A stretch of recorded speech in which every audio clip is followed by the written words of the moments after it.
आजकालची मुलं कोबीची भाजी अजिबातच खात नाहीत आणि म्हणूनच आज मी कोबीची भाजी वापरूनच भन्नाट असा नाश्त्याची रेसिपी तुमच्यासोबत शेअर करते. आणि हे आहेत कोबीची भाजी वापरूनच मी बनवलेले खारी पॅटीस आणि एवढे भन्नाट असे बनलेले आहेत ना, एकदम साधी सोपी अशी रेसिपी आहे. आणि आधी तुम्ही आवाज सुद्धा ऐकून घ्या. तर आवाज तुम्ही ऐकलाच आहे. जे पीठ उरलेलं होतं त्यापासूनच मी खारी सुद्धा बनवलेली आहे. आणि हे आहेत खारी पॅटीस ज्याच्यामध्ये मी फक्त कोबीची भाजी वापरलेली आहे. आणि मुलींना म्हणजे माझ्या मुलींना एवढे आवडलेले आहेत. आणि हा संपूर्ण व्हिडिओ बघण्यासाठी व्हिडिओ शेवटपर्यंत नक्की बघा, अजिबात स्किप करू नका आणि जास्तीत जास्त शेअर सुद्धा करा. तर मी साधारण अर्धा कोबी आहे ना, चांगला चिरून घेतलेला आहे बारीक. आणि त्यामध्ये आता आपण एक छोटीशी पेस्ट करून घालणार आहोत. तर मी खलबत्त्यामध्ये 5 ते 6 लसूण पाकळ्या आणि अर्धा ते 1 इंच आलं घेतलेलं आहे आणि बारीक पेस्ट करून घेतलेली आहे. आता कढईमध्ये 2 पळी तेल गरम केलं, त्यामध्ये एक मोठा कांदा चिरून घेतला आणि तो त्याच्यामध्ये घालून घेतला. आणि थोडासा कांदा गुलाबी कलरवरती छान परतल्यानंतर त्यामध्ये मी आपण जी आलं आणि लसूणची पेस्ट केलेली आहे ती घालून घेतली.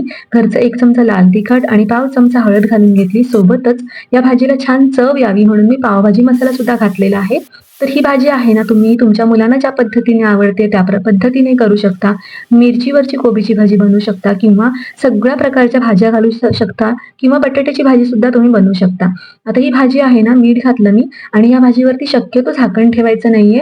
सतत परतवायची आहे आणि याची फ्लेम आहे ना, मध्यम टू हाय ठेवायची आहे, जेणेकरून या भाजीला आहे ना, पाणी सुटलं नाही पाहिजे. तर आता मी जे आपण हे जे खारी पॅटीस बनवणार आहोत त्याचं पीठ भिजवते. तर एक बाउल घेतला आणि वजनामध्ये सांगते तुम्हाला मी, साधारण 500 ग्रॅम म्हणजे मी वजन केलेलं आहे पिठाचं. तर अर्धा किलो मी हे पीठ घेतलेलं आहे, मैदा घेतलेला आहे आणि यामध्ये मी थंड पाणी घालणार आहे. तर साधारण 2 कप हे पीठ होतं, त्यासाठी 1.5 कप पाणी लागणार आहे. तर या पाण्यामध्ये आहे ना, मी 4 चमचे साखर घातलेली आहे आणि त्याचबरोबर पाव चमचा आहे ना, मीठ घातलेलं आहे. तर आपण साखर ही विरघळवून घ्यायची आहे, साखर आणि मीठ. आणि हे जे साखर आणि मीठ विरघळवून घेतलेलं जे पाणी आहे ना थंड, ते लगेचच आपण या पिठामध्ये, या मैद्यामध्ये घालून घ्यायचं आहे. शक्यतो मैदा तुम्ही चाळून घ्यायचा आहे. मी मात्र याच्यामध्ये चाळून घेतलेला आहे मैदा, पण दाखवलेला नाहीये. तर आता मी हे जे पीठ आहे ना, हा डो आहे तो करून घ्यायचा आहे व्यवस्थित भिजवून. तर हे जे पाणी आहे ते तुम्ही बघू शकता, मी सगळंच हे पाणी यामध्ये वापरलेलं आहे. म्हणजे हे परफेक्ट प्रमाण मी पाण्याचं सुद्धा तुम्हाला सांगितलेलं आहे. म्हणजे 2 कप जर मैदा असेल तर त्याच्यासाठी बरोबर 1.5 कप पाणी लागणार आहे. घट्ट परंतु एकदम सॉफ्ट असं हे आपल्याला पीठ भिजवायचं आहे. हा डो तयार करायचा आहे. यामध्ये मी ईस्ट वापरलेलं नाहीये. तर हे बघा तुम्ही, मी आधी रफलीच हे पीठ भिजवून घेतलेलं आहे आणि यावरती आहे ना, मी असा एक कॉटनचा किचन टॉवेल ठेवलेला आहे झाकून. तर आता आपण जे मार्गरीन असतं ना, ते मी इथे घेतलेलं आहे. तर हे मी रत्नागिरीला राहते, कोकणात राहते. त्यामुळे हे मी रत्नागिरीच्या हनुमान कॉर्नर जे दुकान आहे ना, तिथून आणलेलं आहे. तर शक्यतो तुम्हाला जे केकचं मटेरियल सगळं मिळतं, केक बनवण्याचं साहित्य किंवा बेकरी प्रोडक्ट जिथे मिळतात ना, तिथे हे मिळून जाईल. तर हे मार्गरीन असतं ते शक्यतो खारीमध्ये वगैरे वापरलं जातं खारीमध्ये. आणि घशाशी खवखवत नाही, म्हणजे घशाशी डालडा लागल्यासारखं वाटत नाही, म्हणून हे मार्गरीन असतं. तर हे बघा मी इथे घेतलेलं आहे, साधारण 150 ग्रॅम घेतलेलं आहे, कारण मी डबल लेयर देणार आहे. तर आणि हे स्वस्त सुद्धा मिळतं, खूप महाग सुद्धा मिळत नाही. तर मी इथे आहे ना, तुम्हाला व्हिडिओमध्ये स्पेशल दाखवण्यासाठी म्हणून मी इथे विस्कर सुद्धा घेतलेला आहे, पण माझी थोडीशी फजितीच झालेली आहे, कारण हे जे मार्गरीन आहे ते घट्ट आहे. तर हे त्या विस्करमध्ये अडकून राहिलेलं आहे. तर तुम्ही मात्र ही माझ्यासारखी चूक करू नका, म्हणून मी हा व्हिडिओ सुद्धा तुमच्यासोबत शेअर केलेला आहे. तर हे मार्गरीन फ्रीजमध्ये ठेवलं तर 7 ते 8 महिने आरामात टिकतं आणि मी सुद्धा आणून हे 8 महिनेच झालेले आहेत, पण हे फ्रीजमध्ये होतं. मात्र आपण जेव्हा वापरायला घेतो ना, तेव्हा हे रूम टेम्परेचरचं असलं पाहिजे, परंतु थंड सुद्धा असलं पाहिजे. तर आता हे आपण हातानेच सॉफ्टच असतं पूर्णपणे, परंतु आपण याच्या ज्या थोड्याशा गुठळ्या लागतात ना, त्याच्या मोडून घ्यायच्या आहेत आणि म्हणून मी त्या हाताने असं व्यवस्थित मोडून घेतलेल्या आहेत. तर हे बघा, आता एकदम सॉफ्ट असं हे मिश्रण बनलेलं आहे. तर आता तुम्ही बघू शकता, एकदम छान असं ढवळून हाताने किंवा चमच्याने सुद्धा तुम्ही ढवळू शकता. व्यवस्थित असं ढवळून घ्यायचं आहे. एकदम स्मूथ असं हे याचं टेक्स्चर असतं आणि एकदम स्मूथ, म्हणजे क्रीमी असं हे हाताला लागतं. तुम्हाला कळावं यासाठी मी हे स्पेशली दाखवते. हे बघा किती स्मूथ असं बनलेलं आहे. असं व्यवस्थित आपल्याला करून घ्यायचं आहे, परंतु हे थंडच असलं पाहिजे. तर आता इथे मी सिलिकॉनचा सुद्धा स्पॅच्युला घेतलेला आहे. त्यांनी सुद्धा तुम्हाला दाखवते किती स्मूथ असं याचं टेक्स्चर झालेलं आहे आणि असंच आपल्याला करून घ्यायचं आहे. आता हे मार्गरीन आपण फेटेपर्यंतच हा जो डो आहे तो ठेवलेला होता. साधारण 5 मिनिटं आपण 5 ते 10 मिनिटं ठेवून द्यायचं आहे. आता बेकरी प्रॉडक्ट जे आपण बनवताना जर बघितलं तर ते असे ओट्यावरतीच करतात. तर मी सुद्धा तेच करणार आहे. ओटा मी सगळ्यात आधी साबणाने घासून तर घेतलेलाच होता. पण तुम्ही कमेंट करायला नको की ओट्यावर करते म्हणून मी तुमच्या समोरच पाणी सुद्धा शिंतडलेलं आहे आणि पुसून सुद्धा घेतलेला आहे ओटा. तर हे जे आपण हा जो डो केलेला होता तो आता याच्यातून काढून घ्यायचा आहे आणि अशा पद्धतीने आहे ना हे पीठ हे जे कणिक आहे ते आपल्याला असं स्ट्रेच करून करून व्यवस्थित मळून घ्यायचं आहे, जेणेकरून याचा चिकटपणा आहे ना तो जात नाही. म्हणजे आपण जेव्हा हे पीठ हातामध्ये घेतो तेव्हा हाताला आहे ना आपल्या चिकट लागलं नाही पाहिजे, इथपर्यंत आपल्याला हे पीठ हा डो मळून घ्यायचा आहे व्यवस्थित. आता हा व्यवस्थित मळून झालेला आहे. आता यावरती थोडंसं मैदा डस्ट करायचा आहे, असं भुरभुरवायचा आहे आणि आपल्याला लाटणीने व्यवस्थित आपण ज्या पद्धतीने पोळ्या लाटतो त्या पद्धतीने लाटून घ्यायचं आहे.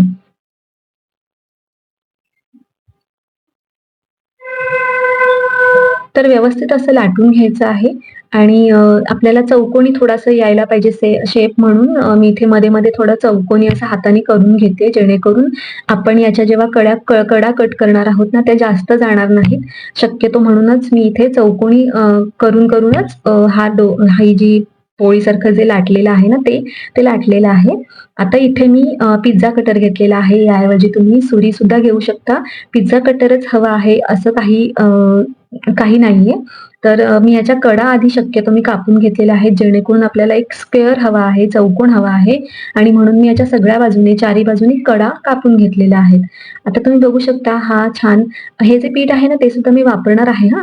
तर मी इथे कडा कापून घेतलेल्या आहेत आणि हा चौकोन करून घेतलेला आहे. आता मी सिलिकॉनच्या स्पॅच्युलानेच हे जे मार्गरीन आहे ना, आपण जे फेटून घेतलेलं आहे छान स्मूथ असं, ते यावरती लावून घ्यायचं आहे. साधारण असा पातळ असा थर लावून घ्यायचा आहे, मात्र सगळीकडे सारखा लागला पाहिजे. सगळीकडे सारखा लागणं आवश्यक आहे. तर मी या पद्धतीने ते मार्गरीन लावून घेतलेलं आहे. तर आता हे बघा मी असं फोल्ड केलेलं आहे. एक तुम्ही स्टेप बाय स्टेप जर फॉलो केलं ना, तर तुम्हाला सुद्धा पहिल्या प्रयत्नातच व्यवस्थित जमून जाईल. तर मात्र यामध्ये आपण जेव्हा फोल्ड करतो ना, तेव्हा कुठेही हवा ठेवायची नसते. ती काढून टाकायची असते. म्हणून मी असं थोडंसं हाताने दाबून प्रेस करून घेते. आता पुन्हा एकदा घडी घातली आणि अशी एक घडी घालायची आहे. तर हे बघा, मी असं पुन्हा फोल्ड केलं आणि आता ही लास्ट घडी अशी व्यवस्थित करून घ्यायची आहे. तर सगळ्या बाजूनी व्यवस्थित सारखं करून घेतलं मी. हे बघा. आणि यावरती आता किचनमधील टॉवेल ठेवून घ्यायचा आहे. तर बरोबर मी 5 मिनिटंच ठेवलेलं आहे, जास्त वेळ ठेवलेलं नाहीये आणि आमच्याकडे ना लाईट गेलेली आहे, त्यामुळे किचनमध्ये तुम्हाला काळोख दिसतोय. आणि आता थोडासा मैदा पुन्हा एकदा डस्ट करायचा आहे, भुरभुरवायचा आहे आणि पुन्हा एकदा याची पातळ अशी साधारण जाड भाकरी आपण ज्या पद्धतीने थोपटतो ना हाताने, त्या पद्धतीने जाड अशी याची पुन्हा एकदा पोळी करून घ्यायची आहे. आता याला पोळीच म्हणते मी, कारण आपण लाटणीला लाटतोय. आता माझ्याकडे ही लाटणी घरची आहे, तीच वापरलेली आहे. परंतु बेकरीमध्ये कधी गेलात तर त्या लाटण्या थोड्याशा अशा उंच असतात, त्यामुळे त्या लाटायला सुद्धा व्यवस्थित लाटता येतं. पुन्हा एकदा आपण याची जी कडा आहे ती कापून घ्यायची आहे. मी चौकोनीच कटिंग केल्यामुळे मी याची जास्त कडा कापणार नाही आता. नॉर्मली कटिंग करून घेते, कारण आता पुन्हा एकदा आपल्याला चौकोन हवा आहे. पुन्हा एकदा हे जे उरलेलं मार्गरीन आहे, म्हणजे मी अर्धं वापरलं, अर्धं तसंच ठेवून दिलेलं होतं आणि तुम्हाला मी आधीच बोललेले होते, की आपण डबल लेयर करणार आहोत, डबल लेयर लावणार आहोत किंवा तुम्ही एक लेयर सुद्धा लावू शकता. तर म्हणून मी हे जे उरलेलं मार्गरीन आहे ना, ते व्यवस्थित पुन्हा एकदा लावून घेतलेलं आहे. आता मी हे सिलिकॉनच्या स्पॅच्युलानेच व्यवस्थित स्प्रेड करून घेते. तुमच्याकडे असा स्पॅच्युला नसेल तरीही काही हरकत नाही. तुम्ही हाताने सुद्धा लावू शकता किंवा चमच्याने सुद्धा लावू शकता. आता हे जे उरलेलं होतं मी सगळे लावून घेतलेलं आहे. आता मार्गरीन उरलेलं नाहीये. तर आता हे बघा मी व्यवस्थित लावून घेतलं. पुन्हा आपण आधी ज्या पद्धतीने फोल्ड केलेलं आहे ना, त्याच पद्धतीने पुन्हा डबल फोल्ड करायचं आहे. जर तुमच्याकडे मार्गरीन तुम्हाला नाहीच मिळालं तर तुम्ही डालडा वापरू शकता, जो घट्ट असतो एकदम. साधारण जेमिनी डालडा घट्ट असतो असं मला वाटतंय. तो सुद्धा तुम्ही फ्रीजमध्ये ठेवून आणि मग फेटून असं वापरू शकता. किंवा मग तूप सुद्धा वापरू शकता. तूप म्हणजे वरचं जे पाण्यासारखं तेलासारखं तूप असतं ते वापरलं नाही तरी चालेल, पण जे खालचं घट्ट असतं तळामध्ये बसलेलं जे तूप असतं ते सुद्धा तुम्ही वापरू शकता. परंतु तूप घेताना ते थंड असलं पाहिजे, फ्रीजमध्ये ठेवलेलं असं घ्यायचं आहे. तर आता मी मगाशी सांगायला विसरले, जेव्हा आपण हा जो टॉवेल टाकतो ना, तेव्हा तो शक्यतो थंड पाण्याने भिजवलेला पाहिजे आणि म्हणूनच मी पाणी थंड फ्रीजमधलं त्या टॉवेलवरती टाकलं, भिजवलं आणि तो टाकून घेतला यावरती. आता 5 मिनिटं बरोबर मी ठेवून घेतलेलं आहे. असं थंड टॉवेल टाकल्यामुळे काय होतं, जे सैलसर पीठ व्हायला लागतं ना, ते थोडं घट्ट राहतं आणि त्यामुळे आपल्याला लाटताना सोपं पडतं. जास्त पातळ पातळ होत नाही हे पीठ. आता पुन्हा एकदा मी थोडासा मैदा डस्ट केलेला आहे आणि पुन्हा एकदा ही अशीच पोळी लाटून घेतलेली आहे. तर ही पोळी आहे ना साधारण जाडच ठेवायची आहे. पोळी लाटून होते. मी इथे ओटीजी सेट करते.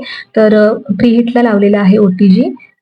तर ओटीजी साधारण आधी मी 5 मिनिटावरती प्रीहीट करायला लावलेला आहे 180 डिग्रीवरती आणि बेक अशी सेटिंग ठेवायची आहे. माझ्याकडे तरी ओटीजी आहे.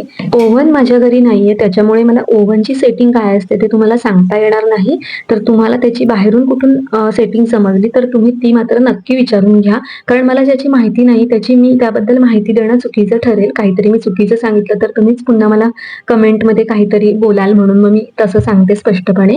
आणि आता आपण हे स्क्वेअर करून घेतलेले आहेत.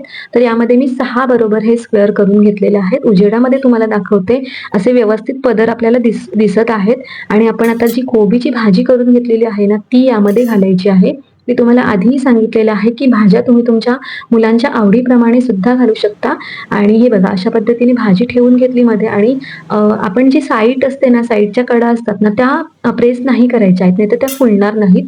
तर आपण जसं करंजी करताना कसं सारणाच्या भोवतीच थोडंसं दाबतो, त्या पद्धतीने थोडंसं हलकं दाबून घ्यायचं आहे. हलकं दाबायचंय मात्र, खूप जास्त जोराजोरात दाबायचं नाहीये.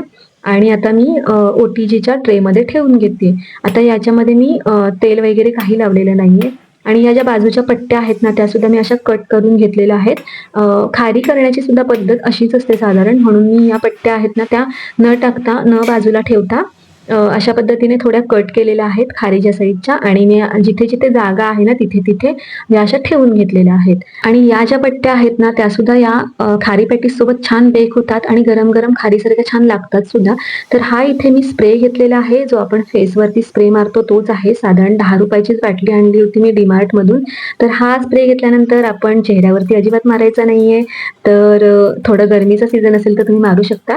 तर तो हा जो स्प्रे आहे ना तो तुम्ही या खारी पॅटीसवरती मारायचा आहे, जेणेकरून आपण ओटीजी मध्ये जेव्हा बेक करायला ठेवणार आहोत ना तेव्हा बाहेरचे हे पदर छान सुटतील आणि छान ही खारी बेक सुद्धा होईल. तर त्यासाठी मी थोडी भिजेल तिथपर्यंत हे मारलेलं आहे.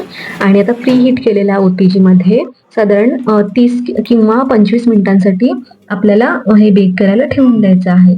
आता तुम्ही म्हणाल की ताई तुमच्याकडे ओटीजी आहे, मग आम्ही कसं बरं बनवायचं? तर तुम्ही कुकरमध्ये सुद्धा ही खारी पॅटीस बनवू शकता. ज्या पद्धतीने मी एक लादीपावचा व्हिडिओ केलेला आहे तो तुम्ही बघू शकता. आणि त्यामध्ये मी जी पद्धत लादीपाव बनवण्यासाठी कुकरमधली दाखवलेली आहे तीच पद्धत तुम्ही वापरायची आहे. परंतु मला असं वाटतं की कुकरमध्ये हे बेक तर चांगले होईल, पण ठेवताना आपण एकदम खूप सारे ठेवू शकत नाही. तर बरोबर 25 मिनिटं मी ठेवलेलं आहे. 25 मिनिटांनी हे छान बेक सुद्धा झालेले आहेत. छान बदामी कलरवरती बेक झालेले आहेत. छानच झालेले आहेत एकदम. पदर सुद्धा छान सुटलेले आहेत त्याला याचे सगळे. तर इथे मी बेक करतानाच बाजूचे जे कडेचे जे तुकडे होते ते खारी म्हणून बेक करण्यासाठी ठेवलेले होते.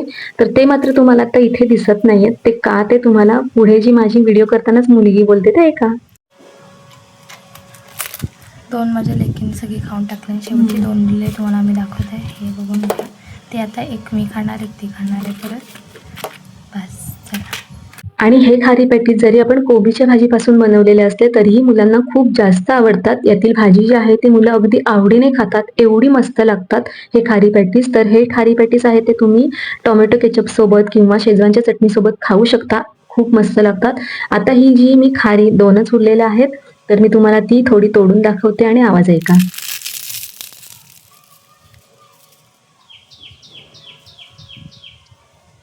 तर ऐकलत ना तुम्ही किती मस्त झालेली आहे आणि खारी पॅटीस सुद्धा तितकेच क्रिस्पी वगैरे झालेले आहेत, छान झालेले आहेत. वगैरे नाही, छान झालेले आहेत. तोडून दाखवलेलं आहे मी, खूप मस्त बनलेले आहेत. तर हा संपूर्ण व्हिडिओ तुम्हाला जर आवडला असेल तर व्हिडिओ जास्तीत जास्त शेअर करा आणि हो, कमेंटमध्ये तुम्हाला रेसिपी कशी वाटली ते सुद्धा मला नक्की सांगा आणि चॅनलला जर सबस्क्राईब केलं नसेल तर सबस्क्राईब सुद्धा नक्की करा. आणि चला मग नेक्स्ट व्हिडिओमध्ये भेटूया. मी जे उरलेलं जे मिश्रण होतं तुम्हाला बोलले त्याच्याने ह्या खारी बनवलेली आहेत आणि ही खारी सुद्धा खूप जास्त छान अशी फुललेली आहे. चला तर मग नेक्स्ट व्हिडिओमध्ये भेटूया. तोपर्यंत बाय बाय. व्हिडिओ जास्तीत जास्त शेअर करा. पुन्हा एकदा सांगते तुम्हाला मी. Bye bye.